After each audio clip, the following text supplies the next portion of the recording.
What is up? What is up, YouTube? What I gotta do? We still in ATL, baby. What I gotta do? Hey, what I gotta do? Should we play a song? Oh, hell to the no. This mug hour long, baby. Oh, man, the real story behind this dude. Oh, man. Why I'm sung Diddy. Why I'm suing Diddy. My bad, y'all. Y'all know Uncle Mike can't read. Fuck that shit. I mean, excuse me, y'all. But I can watch my mouth. Hey, man, the real story. Y'all hit that subscribe button, hit that bell. They sent me this one. Dang, I thought I was finished. I'm out. Well, I'm gonna have to go to the bathroom, man. I ain't gonna be able to hold this for an hour. This thing is the worst thing that I've ever been through in my life. The John Doe. Hit that subscribe button, hit that bell, yeah. We need 4 more thousand subscribers. 4 more thousand, baby. I'm proud of y'all, man. Y'all should give yourself a round of applause, man. Y'all riding with this crazy fool. Y'all know he a fool, but I'm an honest fool. I'm a Christian. I'm a positive person. I know right from wrong, and I try to do right. If I did wrong, I'll get on here and apologize and say that's my bad. That's my bad. But all y'all suckers who think Uncle Mike, I might be old now, but I got some thoroughness in me, number one, and I got some talent, number two, and it ain't no line. So for everybody who think, what he say? He said, are you just pushing buttons?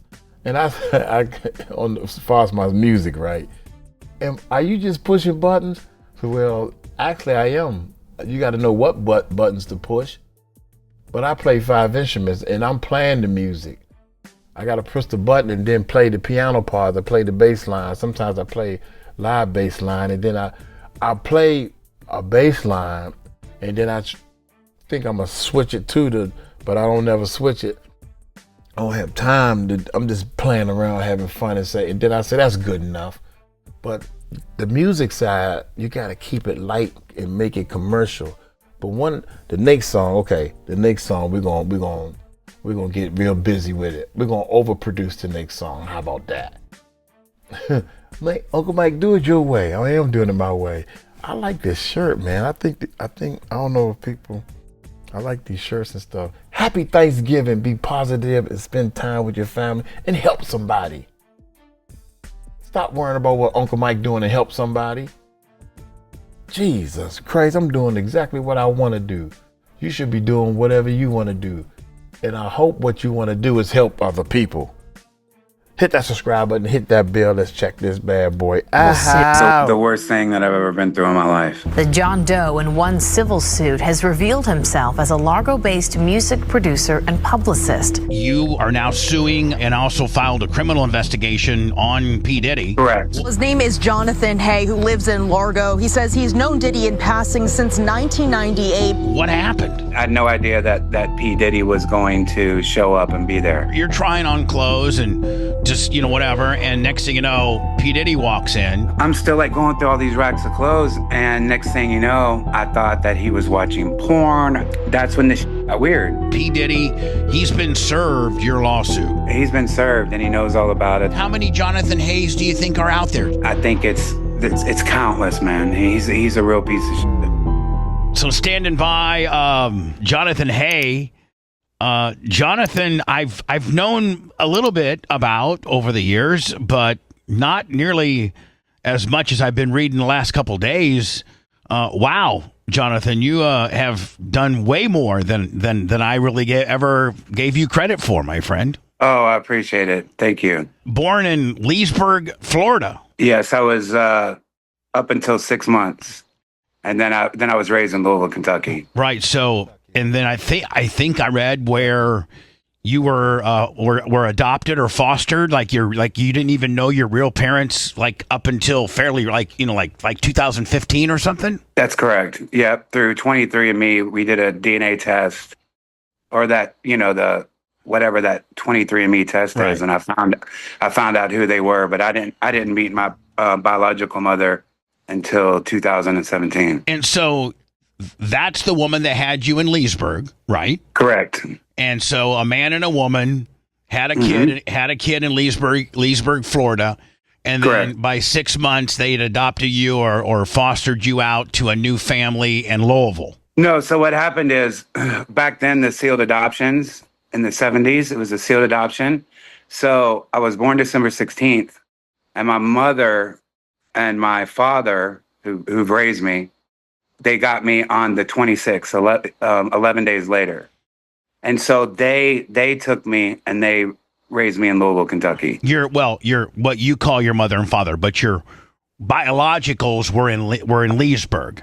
That's correct. Correct. And then you go to your, what you know as your mother and father, to Louisville, and that's where you lived, I think, a long time. I mean, quite a while. A long time, yeah. That's where I started my career. And part of your upbringing was, I think your uncle was part of a real huge mega church up there. Correct. Southeast Christian Church was started in Louisville, Kentucky. And it was my grandfather, Olin Hay, who also preached out here. He was an evangelist.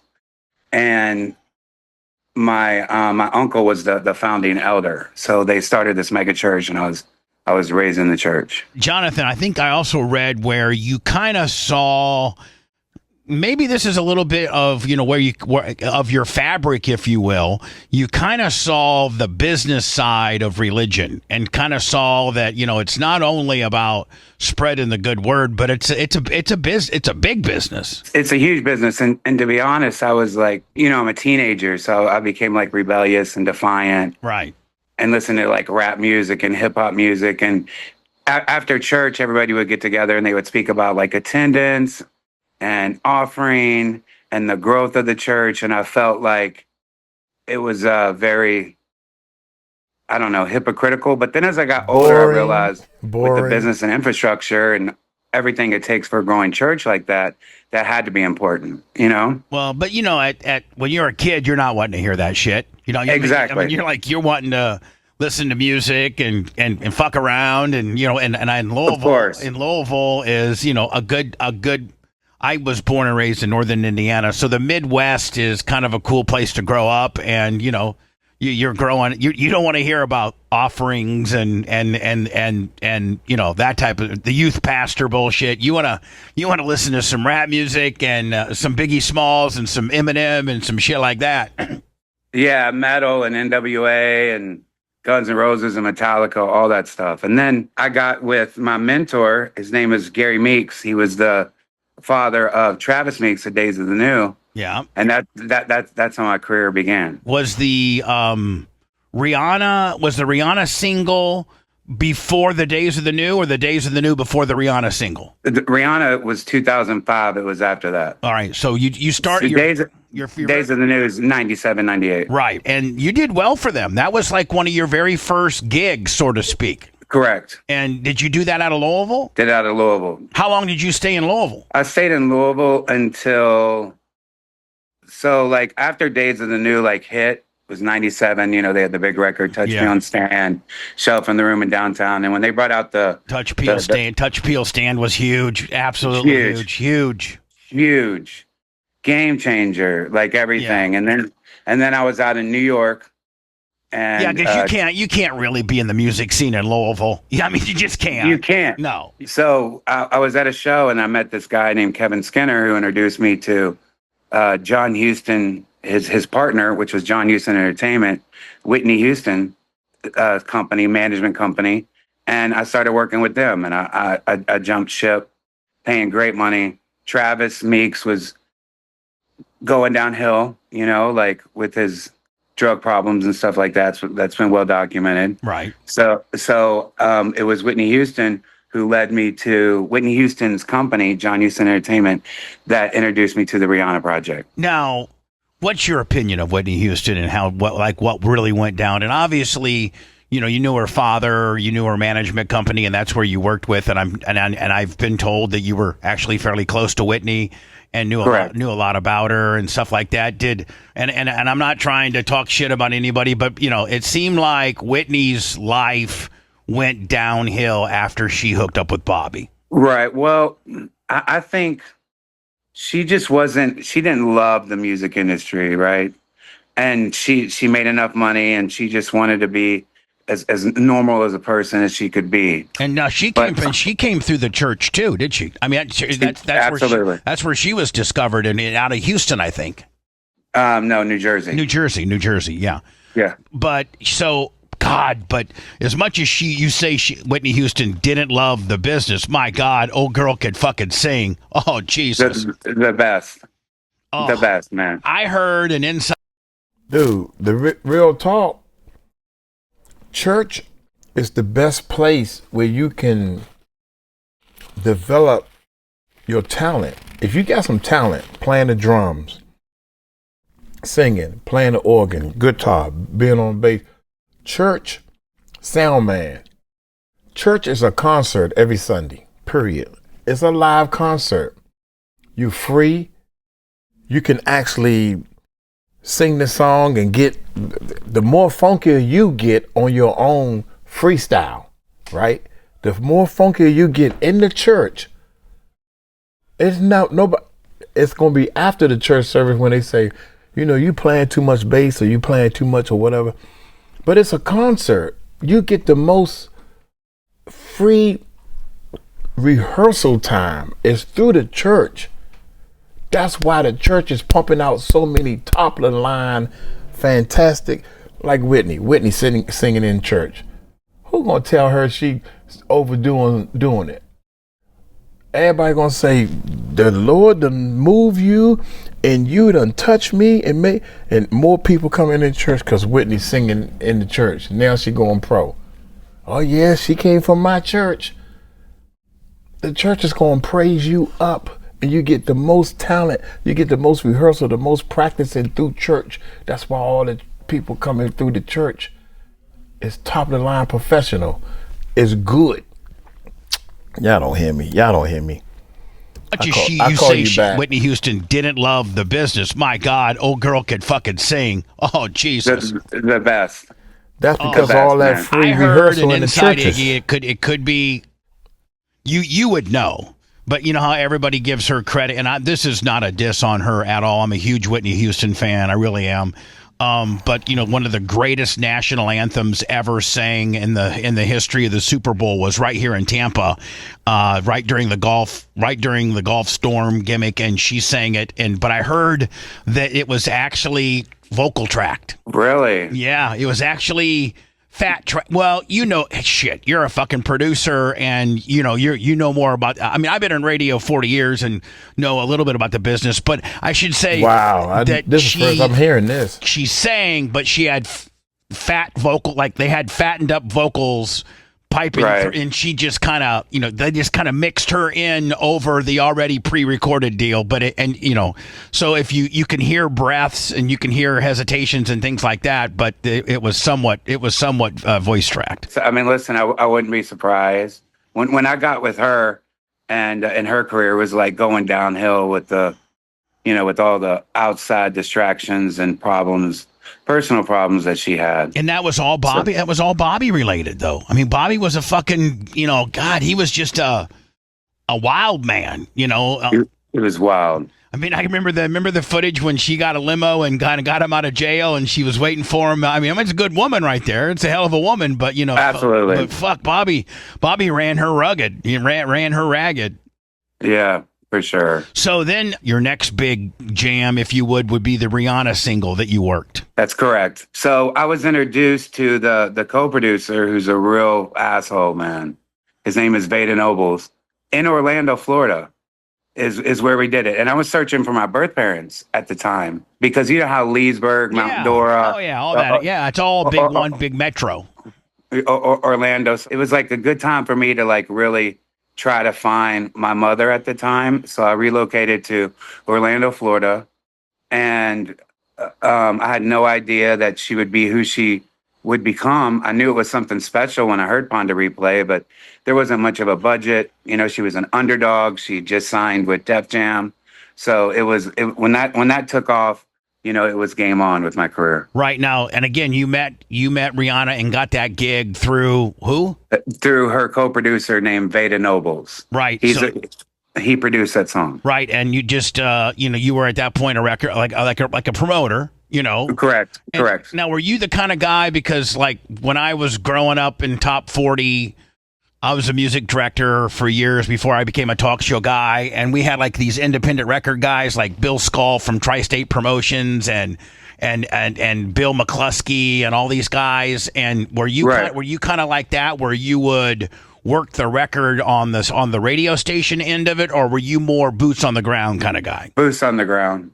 And they had their own radio promotions, and once we were able to get some traction, then it started to resonate through radio. And at that point, radio's king. Like, you get on Z100, you get on Kiss FM, you get on B96, you get on Chicago, New York, LA, Phoenix, Miami. It's over, because then the rest of the smaller markets just follow the bigger markets, and you instantaneously, even if you have a shitty record, have a hit. Absolutely.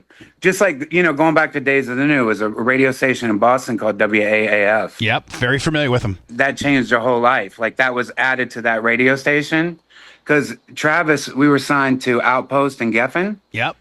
And then that took off. And once it went on Boston radio, it the next thing you know, we're on tour with Metallica and stuff like that. From that one radio station changed everything. I worked at 98 Rock in Tampa, and we broke Three Doors Down. Nice. We broke them. Brad and the boys were represented by a guy, and they couldn't get any airplay, and they did a show for us, and it didn't have any hits at that point. Did a show for us, and we added. I think, I don't know, forget whatever their very first one. And all the rock stations saw that we added it, and boom. Listen to this, Jonathan. In 1988, I'm in Grand Rapids, Michigan, working at this little Top 40 radio station. And it was in July or August of 1988, and this guy named Johnny Wright from the New Kids on the Block. Yes, Orlando guy. Yeah, exactly, Orlando guy. Yeah. So he calls me up and says, "Hey, I was the night guy. I worked 7 to midnight, and here's this guy and Johnny. I think Johnny ended up if he didn't produce them, he managed them, didn't he? Right? Yes. Yeah, Right Productions. Yeah. And then he calls me up and said, "Hey, will you play this record?" It was "Please Don't Go, Girl," and wow. I played it, and it blew the phone lines up. All the little fucking chicks, all the little teeny boppers are just going crazy. And so he goes, "Hey, listen, we're going to be at this music store tomorrow," which would have been Saturday, "from noon to 3. Can you promote, on your show?" So I did.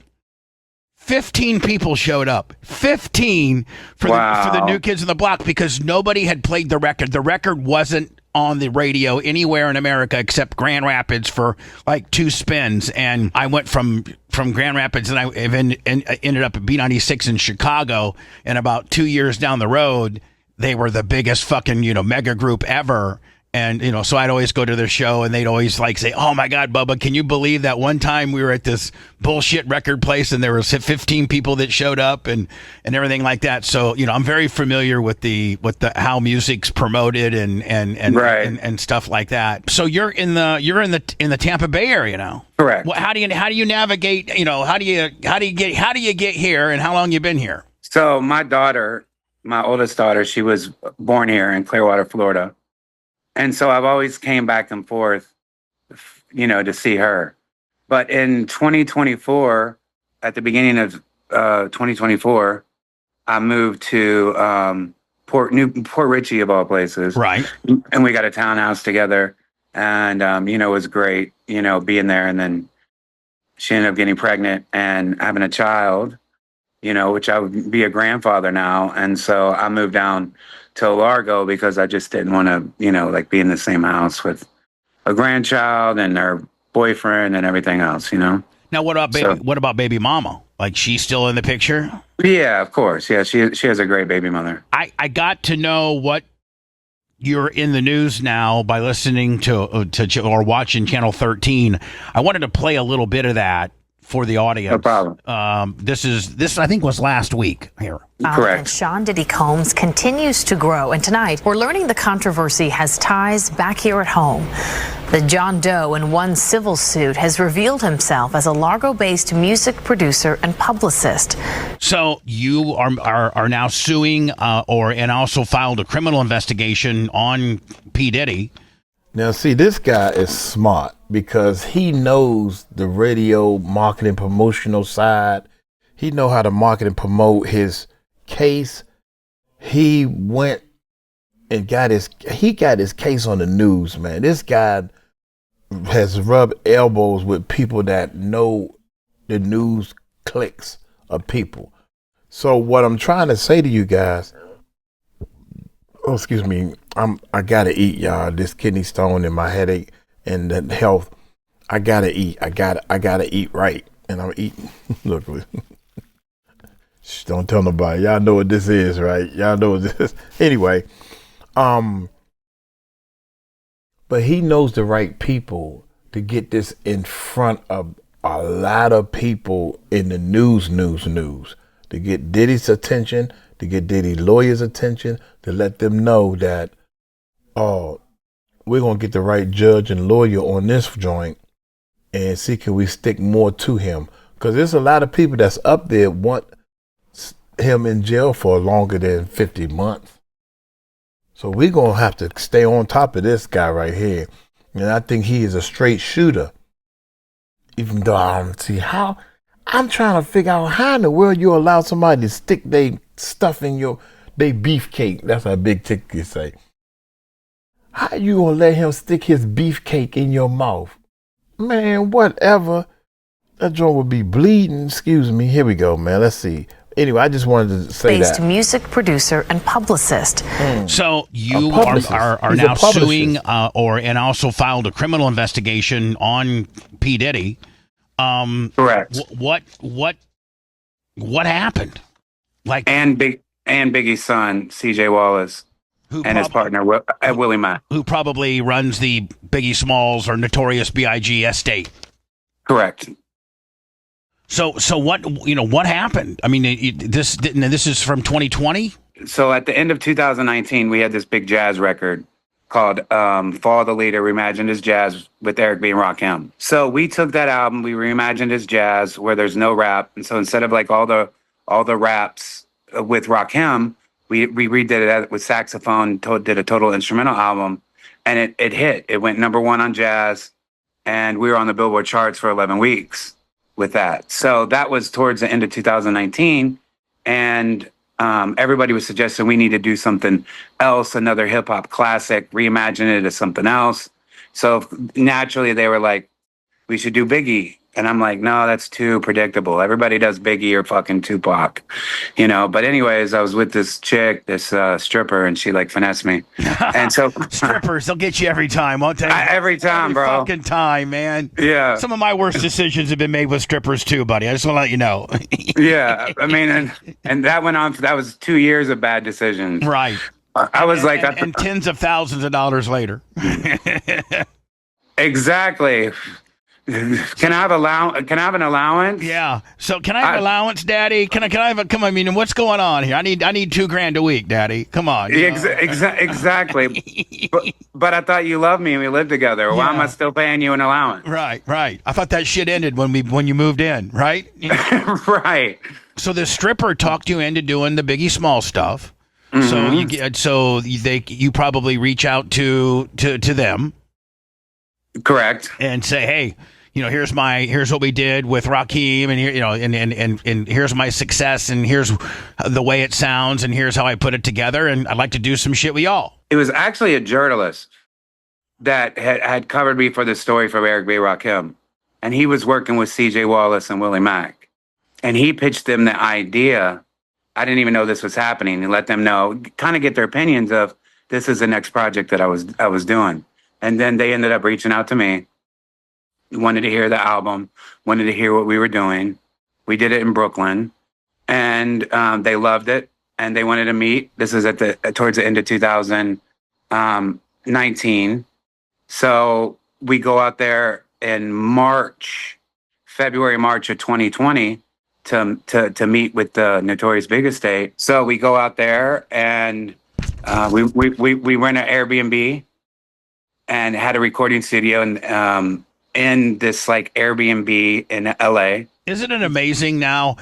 Back in the day when you actually had to go to a recording studio and pay $1,500 an hour and have a now even in what you produced then, shit, you can bring your own stuff, bring some soundproofing, put a couple mattresses against and have a full ready to go. And not even that, because we didn't have any vocals. It was all instrumental music. Right. So it's just like, it's like bringing your laptop. That was your studio. We did the studio. We recorded the album in the Williamsburg Hotel. So it was, you know, New York is a big house scene and techno. It was a house and techno project.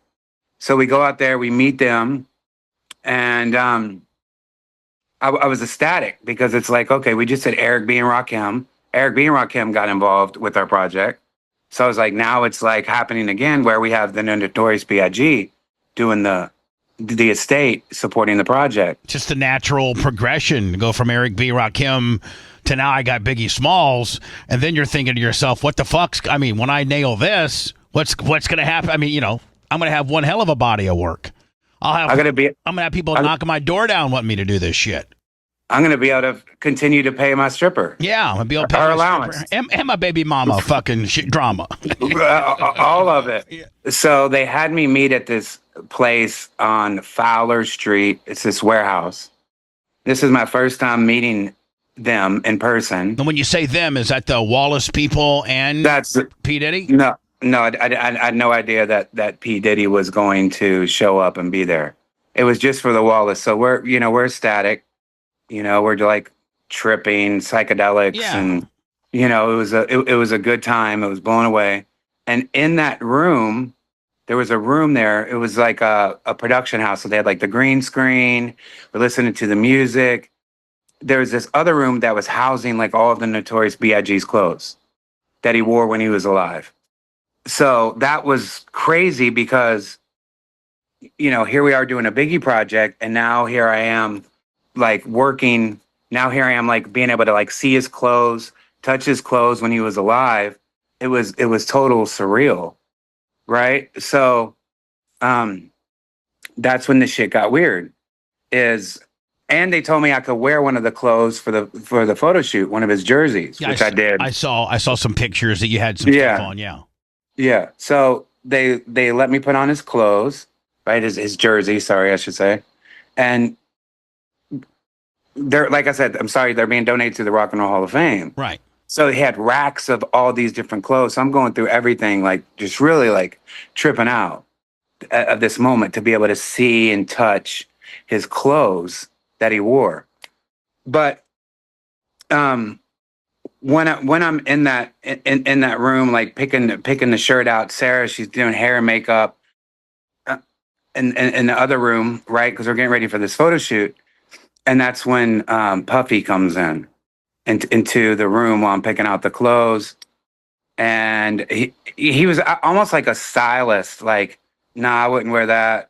Nah, that's one we're giving to the Rock and Roll Hall of Fame because Biggie was inducted later that year in November. So you're trying on clothes and just, you know, whatever. And next thing you know, P. Diddy walks in, which you had no idea he was even going to be there.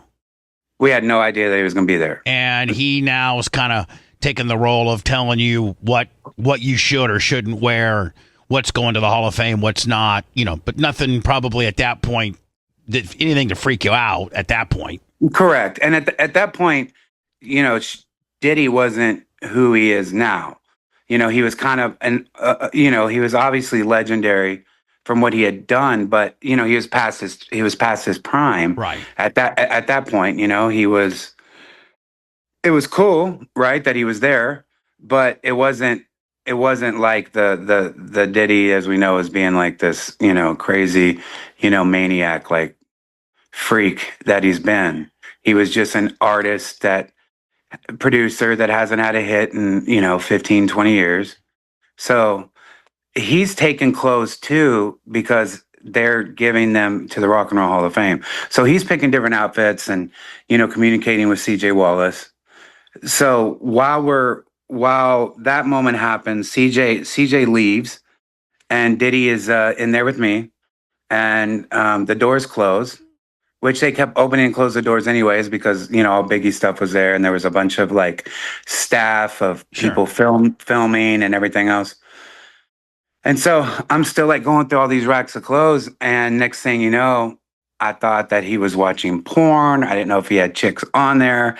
That's the OnlyFans movement. I could just hear on the phone that something along those lines was happening, but I wasn't sure. So And he was on the phone. correct. And you're just hearing bits and pieces of what he's talking about, and you think you pick up like OnlyFans, and he's. I wasn't sure. Yeah, but you could hear all the sex noises and stuff like that. Right. Okay. Some porn, but he wasn't on the phone. He was looking at the phone. Okay. Right. And so he had clothes next to him that he was giving to the Rock and Roll Hall of Fame that he was going to pitch to CJ because they were the ones that choose the clothes that were given. And next thing you know, he's like jerking off, dude, under like a Biggie shirt. And at that moment, I'm like, what? I didn't know, like, is this guy joking? Is this serious? So I'm just still like not really paying attention, looking at the clothes, thinking somebody's gonna come in at any time. This shit is fucking weird as shit. And save you. Now, if for lack of a better, not save you physically, but kind of just bust the moment up so that it's not so fucking awkward that you got P. Diddy jerking off while you're looking at Biggie Smalls' clothes. Right. Yeah. Is this guy like, being a... is he jerking off to me, or is he jerking off to the porn? Like, I mean, right? A lot of things are going through your head. Right. And I'm not sitting there like staring at watching what he's doing, but I'm just like, holy shit, still looking at the clothes, not, trying to mind my own business. Like, this shit is fucking weird, and he's going to town, dude. And then he was like, he asked me to fucking finish him off. And he did his business. I didn't, obviously. I was probably 10 feet away. Right. And he fucking, nuts in the Biggie Small shirts. And jeez. It's like. Now, did you go out and tell anybody, or were you like, if I raise too much shit, I'm going to lose the gig? There's probably a lot of things going through your head. Do I keep it to myself? And you've remained, kind of silent until now because you probably, for whatever reason, but you feel now that is there any other besides that? Is there any other stuff? There is, but because that moment led to all kinds of like other that crazy shit from that moment. But no, I was stunned. He says, rest in peace, Biggie, and leaves. Right, walks out the room. I don't know what to think. If I could go back, hindsight, I should have left at the very moment. But I'm just meeting like the Biggie Smalls team. They have a whole production crew. Right. You got outside. You got the whole fucking shooting match there. You don't want to blow this deal up. Right. I'm just like, what? I didn't know what to do. I didn't say anything.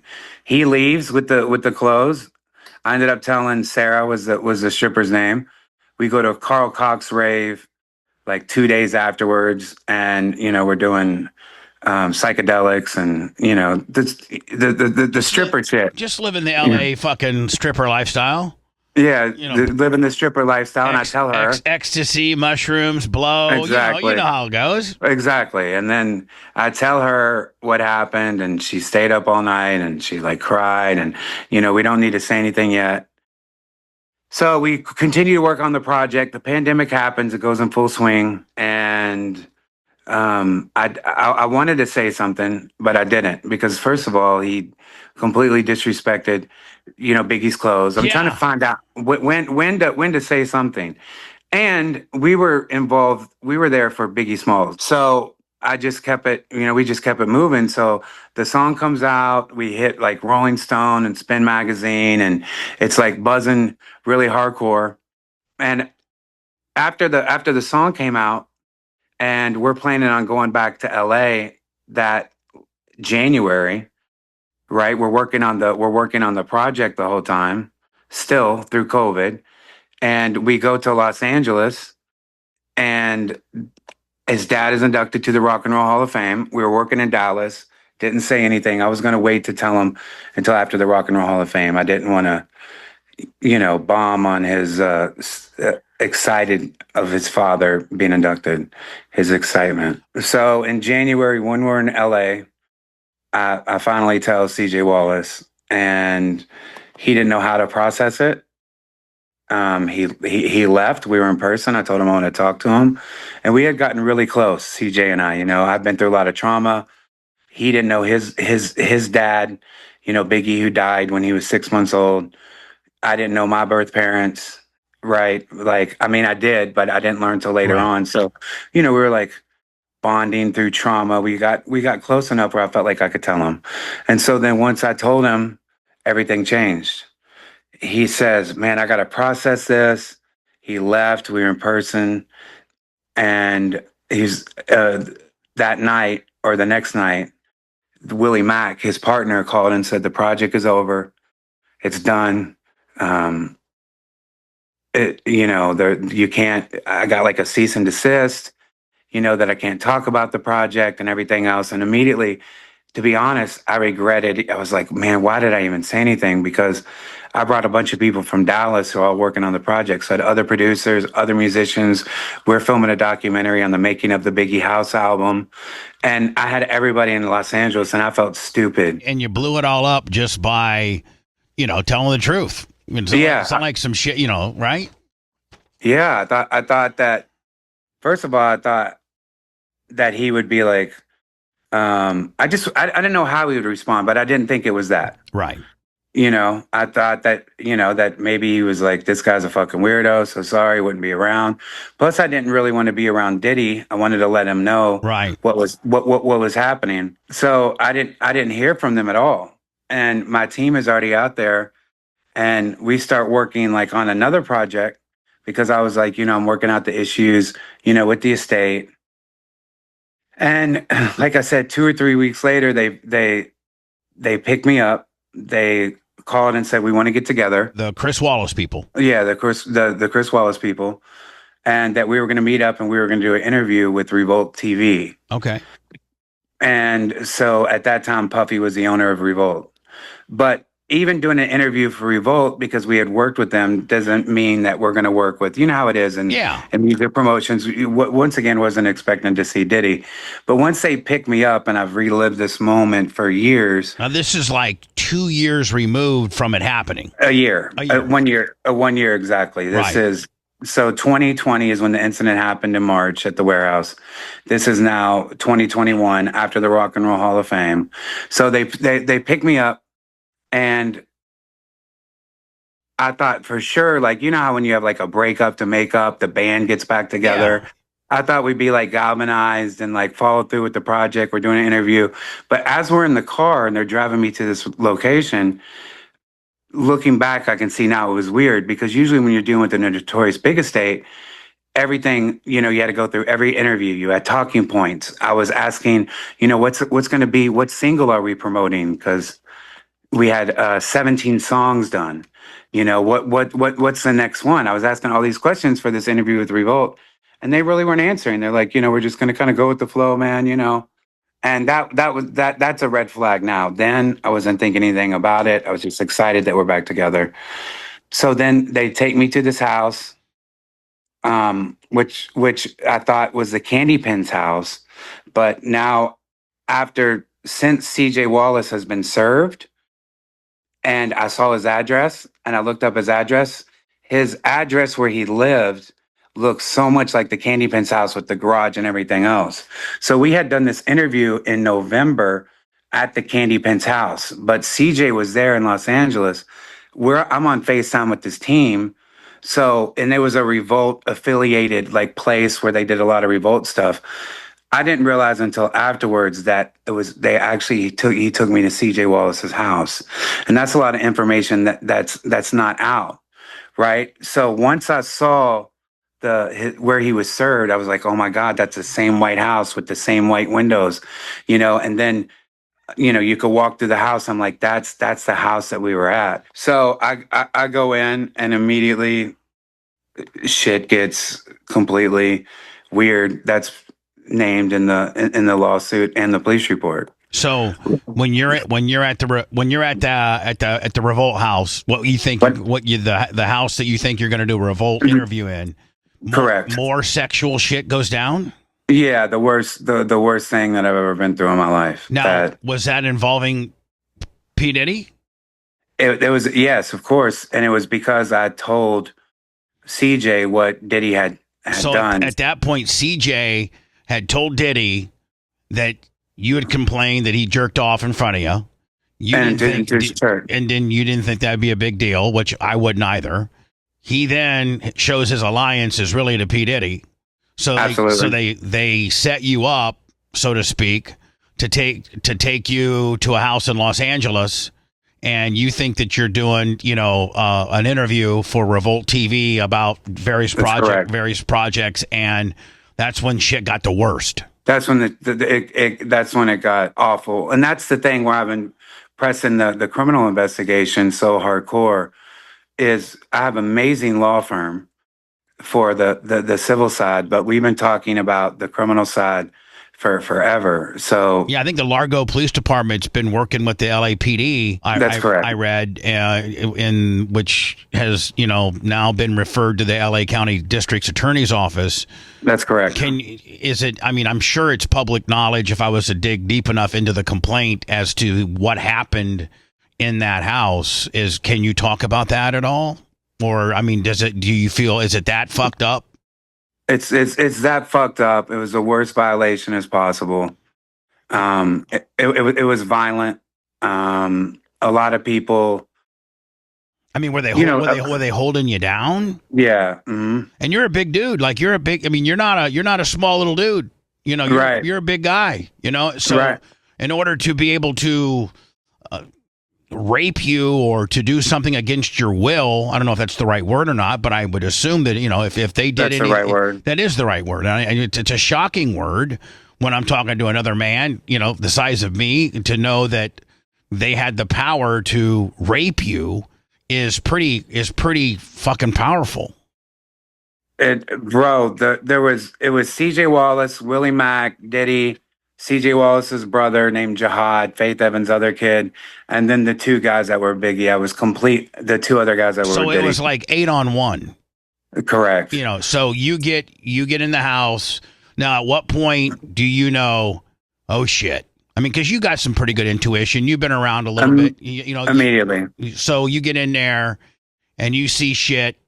You're like, He said when you got there, it was like, oh, man, come on, man. Y'all over here about to do something. Bullshit? Mm-hmm. Bullshit.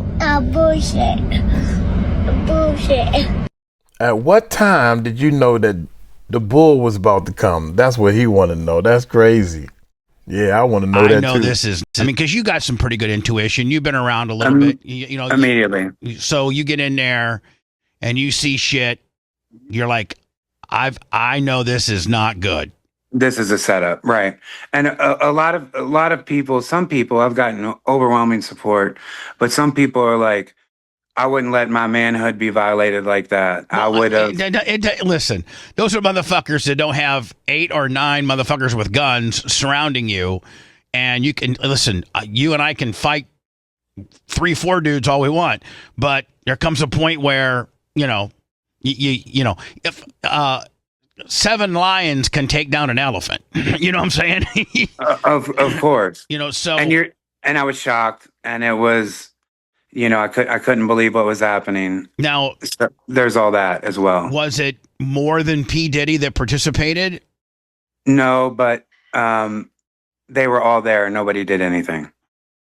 It was him that was doing the violation stuff. But CJ Wallace and Willie, they're all in the same house. Were you held at gunpoint? I didn't know if there was a gun, but I assumed there was a gun because part of my face was like covered, and my head is so big. What is right? Hold on. You do got a big ass head. Right. You got a big ass head, Jonathan. You do got a big head, bro. They were like trying to cover, like my face was like, I felt like a COVID mask. Like one of those weird COVID masks with like the goggles and the weird shit, looked like some alien stuff. Like a gas mask kind of deal? Yeah, exactly. They couldn't get over my face. But now I've learned from other people that it could have been like a BDSM type mask shit. I don't know. Like, Now, how long? in that moment, How long did the raping? And I'm going to call it that because I mean that's what it was. I mean you got it is. you got raped. Absolutely. You got raped by P. Diddy in Los Angeles at a house that you thought you were going to do a television interview. Now, what, not that you can necessarily get into P. Diddy's fucked up head, but like, what would be his advantage? Why would he do, like, why the fuck would you do that? Like, was he trying to show dominance on you? Was he trying? That's it. That's exactly what it is. I didn't realize that at the time what it was. You can't process it. But afterwards, like going through therapy and going through everything that I've been through, something like that isn't about gratification or isn't about attraction. It's about dominance. It's about anger. Because he was so angry, bro. He was, the whole thing was anger. Jonathan, I can't even wrap my head around being held down and raped by a man.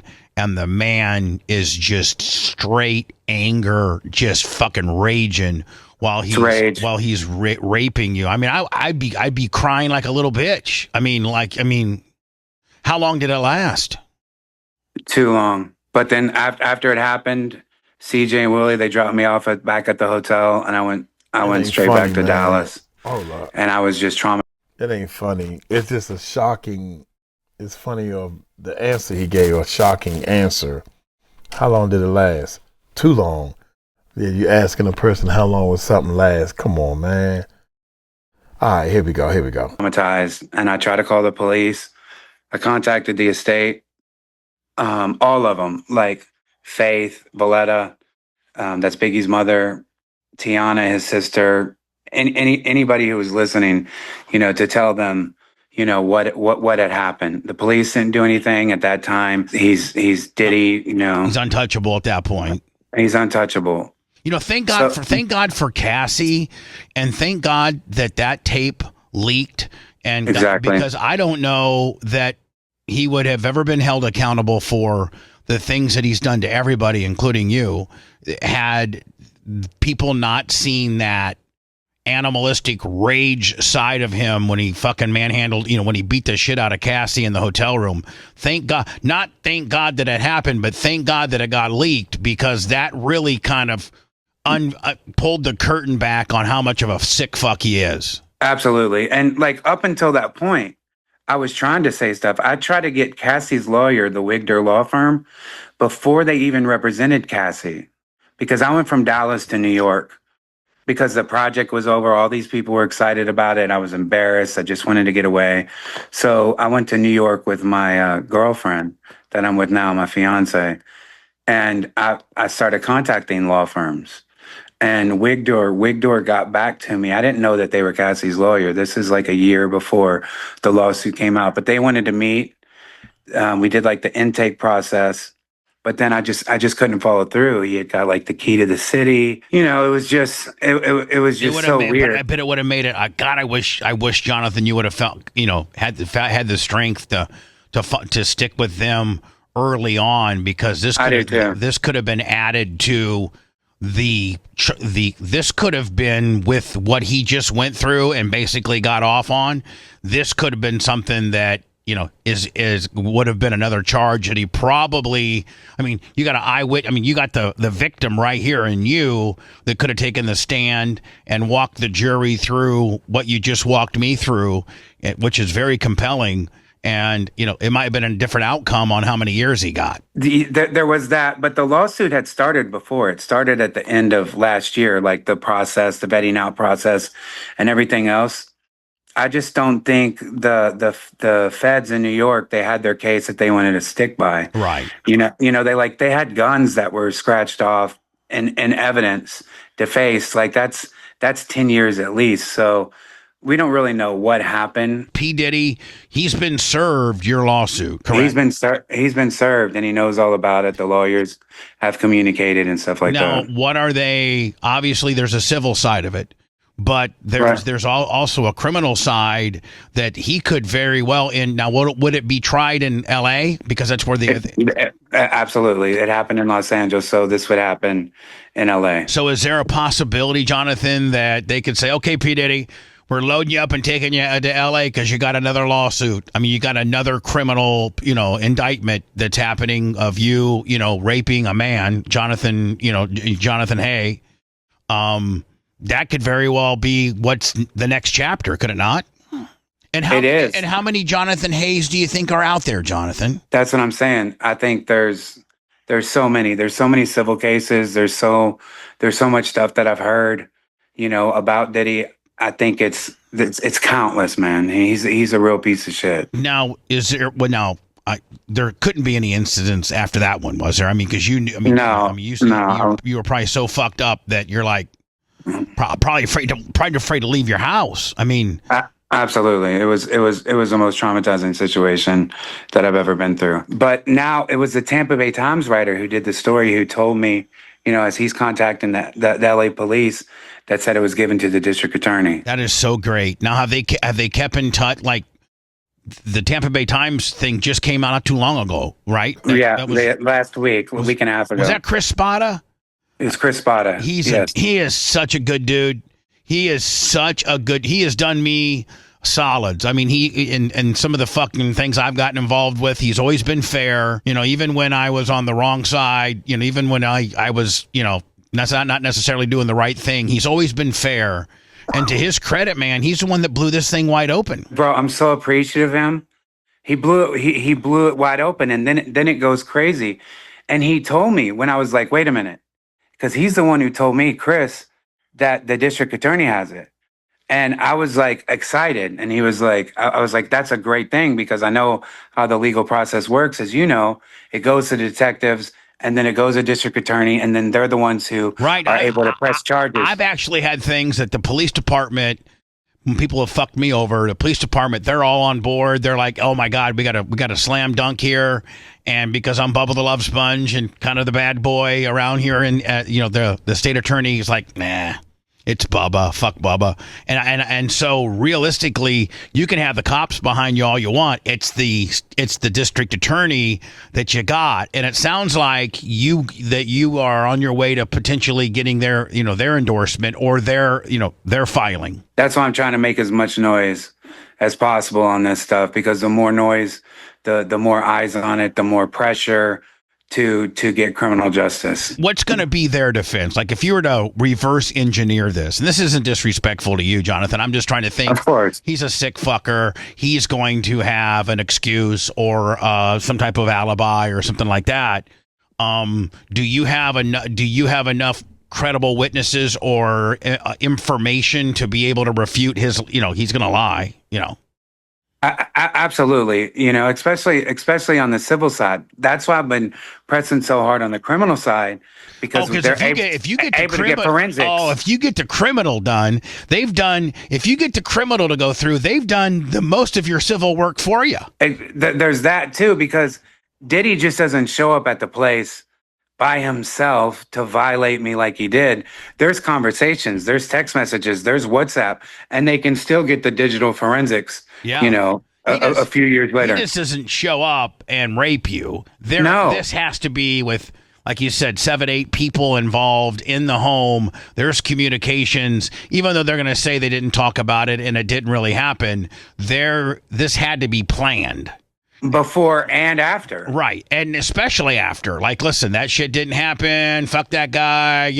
All everything that they may or may not have said will certainly be, on probably one of his many devices that they already have.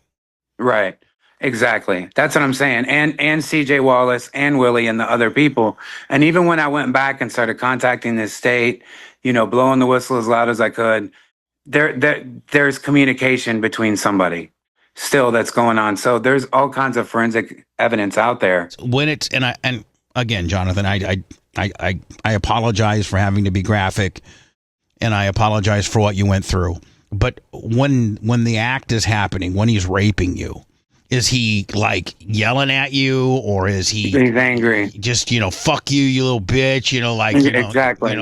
like don't nobody fucks with me, like just acting like he's, I mean, is it that type of rhetoric? Yeah. Mm-hmm. And are the other dudes watching or just look out? It's hard to tell what was going on with them, but obviously everybody's there and knows what's going on. They can hear him screaming and Now, when they, seeing it happening. which two drove you back to your hotel? CJ and Willie. And I hope you're doing something with them. They're the main. They're the main. They're people. they're co-conspirators, aren't they? They're co-conspirators 100%. Wow. Because they're the one who drove me there. None of this happens with Diddy until I get involved with the Notorious B.I.G. estate. Right. Nothing of this happens until you tell Chris Wallace that he jacked off on his dad's 100%. his dad's clothing. Had you 100%. keep that to yourself, which it's your right to tell somebody because it's not cool. Had you kept your mouth shut, which I'm not recommending that you do, but none of this would have happened. Exactly. That's exactly right. What type of charges have they filed? Do you know, like what are they calling it? Rape? Are they calling it sexual sexual battery? It would definitely be a sexual assault. So before that, you had dealings with Jay-Z and Rihanna. Yeah, that's correct. I think he had some beef with Drake. I mean, yes and no. I was involved in his project that he had the baby mama drama with Sophie, and I was brought in to help do crisis management with that situation.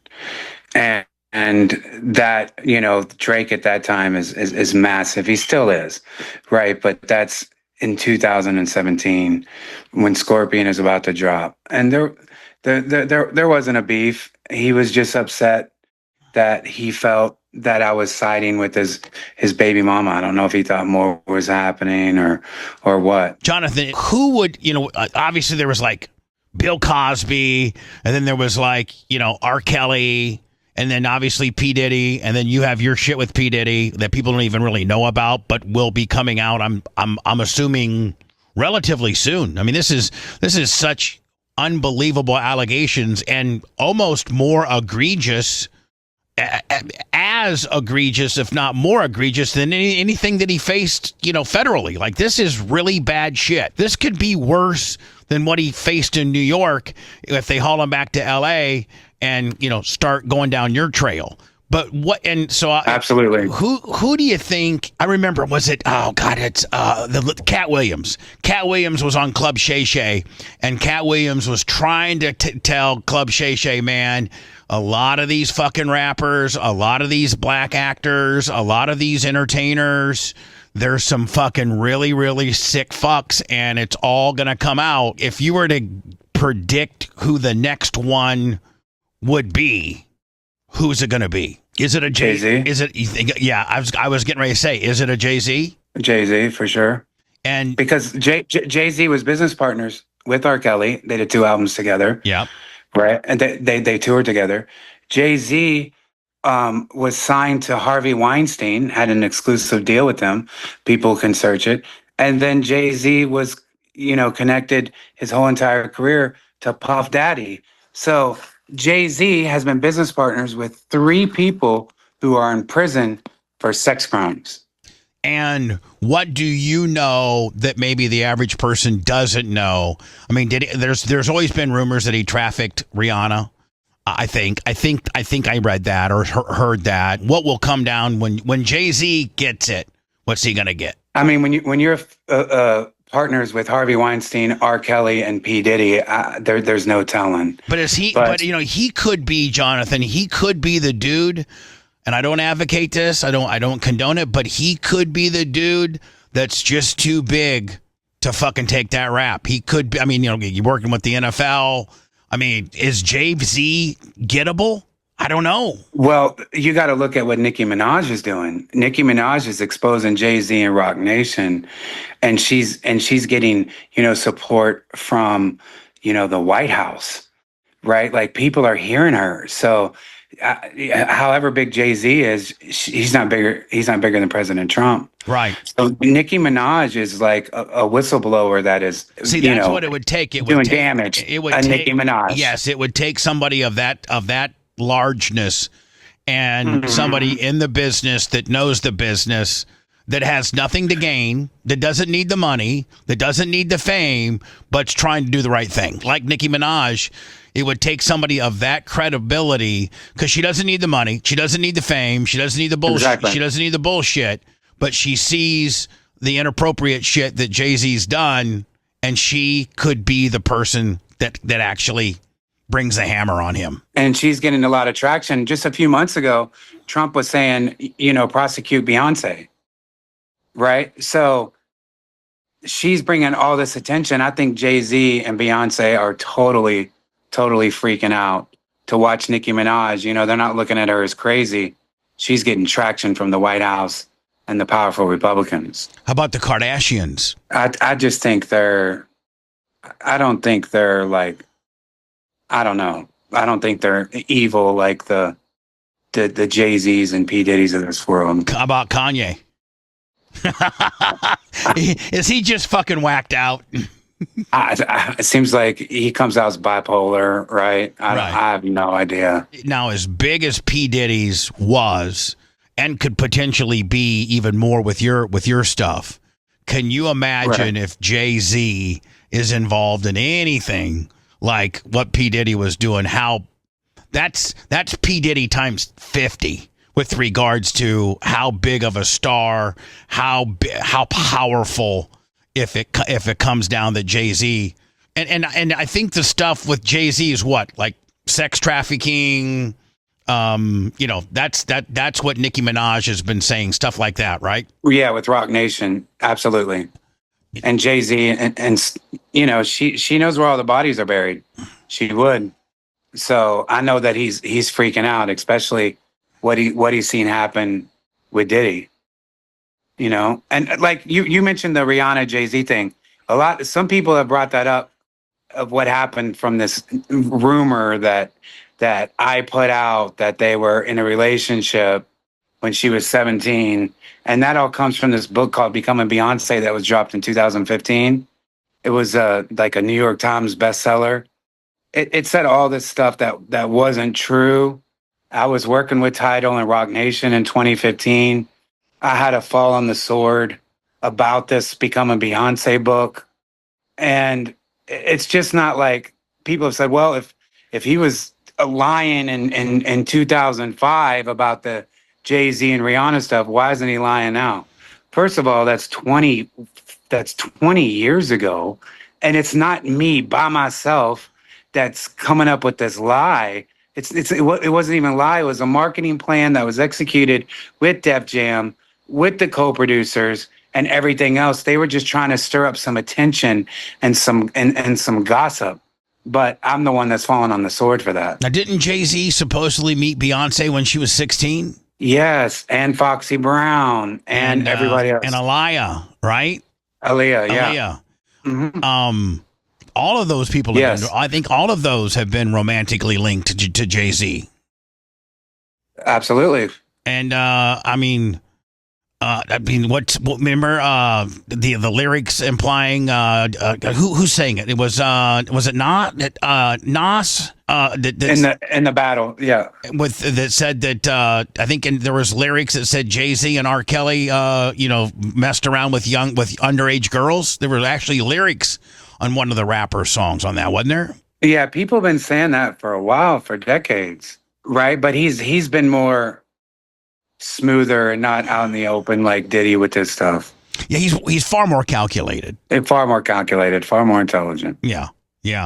Now, what about, I know this is a rumor that people had you tied to Adele for a little bit. That was crazy. I mean, that's not a bad rap though, bro. I mean, especially now she's looking good. I mean, she was a little bigger girl. But still, she's fucking Adele. How many she sold? 200 million records? Hell, I don't know. Yeah, I mean that was nuts. That came out in like I remember reading that about you, that you had somehow messed around with Adele. Yeah, she just happened to be in the studio when we're doing Follow the Leader, that project that we hit #1 with Jazz with Derek B and Rakim, that just opened the door to all this craziness, you know? I think you said on one podcast that it was your opinion, and you didn't have any evidence that, you know, DJ Khaled and Jay-Z were bisexual. Correct. You know, just from your hanging out and just the stuff that you know. Yeah, the DJ Khaled is flaming as he was bisexual as they come, bro. And he's stayed away from all this nonsense as far as allegations and getting himself in trouble. But he was so close to Diddy. He signed to Rock Nation.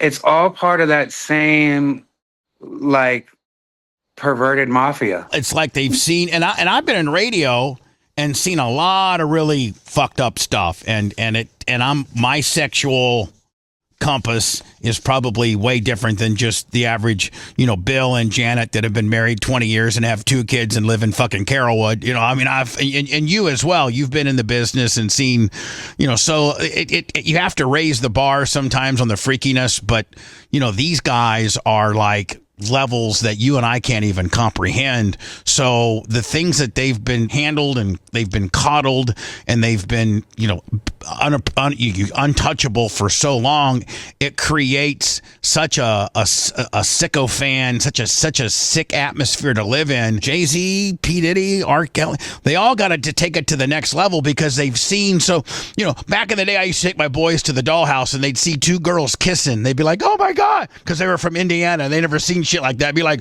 oh my God, there's 2 girls. I'm like, that's a Tuesday for me, bitch. You know what I'm saying? Like, I mean, you know. Yeah, exactly. So these entertainers that are on the level of, like, you and I can't even comprehend the level of Jay-Z. Like, I mean, fuck. We couldn't be Jay-Z's we couldn't be Jay-Z's garbage men. And so when you're that calloused to life and you've been coddled so much, it takes so much for you to get, you know, turned on and freak, and that's where all this comes from, is all the money and the fame. You just got to keep taking it up a notch and taking it up a notch to the point where, you know, it becomes illegal or really, really, really fucked up. Absolutely. And they have infrastructures in place that then I don't even know if they're well aware of the infrastructure that they have in place, because they got to get the girls out. They got to bring, you know, they got to book the rooms. They got to book these places. They got to fly them out. They literally probably have teams of not crisis controls, but of freak bookers that have to fly people in, get them hotel rooms, get them a per diem, get them fucking, you know, the right information to be when they need to be where, you know, who you're fucking, who like, I mean, there has to be. And like you said, with your case, where you probably will prevail is all of the all the forensic communications. They just, you know, nobody on your case, they're all going to say, nothing happened at that house. We didn't say shit. We didn't see shit. You know they're going to say that. But the forensic absolutely, the forensic texts, the forensic correspondence, the, you know, hey, I got him in the car. We're headed over there. Okay, we're ready. All that shit is what's going to cook them. And I think that they already have that stuff from the first trial. Absolutely. No question. That's why I'm pushing, because now that we got some traction from like the lawsuit, I came out as a John Doe, I'm like on it. Like, that's why, you know, it's such an honor to speak to you, because I'm a fan for, well, thank you, Jonathan. You know, decades, and I know how loud that, you know, you can ring the bell and blow the whistle. The more eyes we get on it, the better it helps for justice. I got to get you on this guy from Tampa. He is like he's got nearly 1 million followers on YouTube. His name's Matt Cox. And I gotta get you his information. He's got to do an interview with you, because multiply my loudness times 50. This motherfucker is like, he is connected. He did like 15 years in federal prison for stealing people's identity, and then he got out and completely turned his life around. And now he's got one of the hottest true crime and scandalous podcasts in America. And man, he will absolutely love your story. I'll have my guy get your information to him because he oh my God, he would love this story. Yeah, I appreciate that. He would love this story. Listen, Jonathan, I got to tell you, one, you're local, so if you ever want to come to the studio, we'd love to have you. And two, I'm going to chop this up and get as much traction as I can to get the word out. What can people do, Jonathan? Like, is there anything people can do? I know you're not necessarily needing people's help, but is there things that people can do to get this awareness out? Because maybe putting pressure on the Los Angeles County District Attorney, but you don't want to overstep and put too much pressure. You want it to organically, kind of get there. What would you suggest, or people do to try to help your cause? Just, keep talking about it and, keeping it, because they can, a lot of times with detectives, especially in Los Angeles, and district attorneys, think about how many criminals they're dealing with, to just stay in their face. That's the thing, is stay in their face, keep investigating this. They have to put resources, but it shouldn't be hard for the fact that what you said, they already have all his phones. Yeah. And everything else. And they can get CJ Wallace and Willie Mack's phones, and they can get the forensic evidence that is needed to really bring this home. And what state attorneys and district attorneys love more than anything is that a lot of the work's already been done. The legwork, the feds put in, an ungodly amount of resources, and the feds will cooperate. Listen, you don't think the feds, when LA County calls them up and say, hey guys, we got, I know you guys kind of swung and miss a little bit on the P. Diddy shit, because they kind of did. They didn't really get him on the bad shit. Right. But boy, do we got something pretty interesting in here from a legitimate person that's not batshit crazy, that's not a criminal, that's just a music producer that's in the business, that that got physically held down and raped by P. Diddy.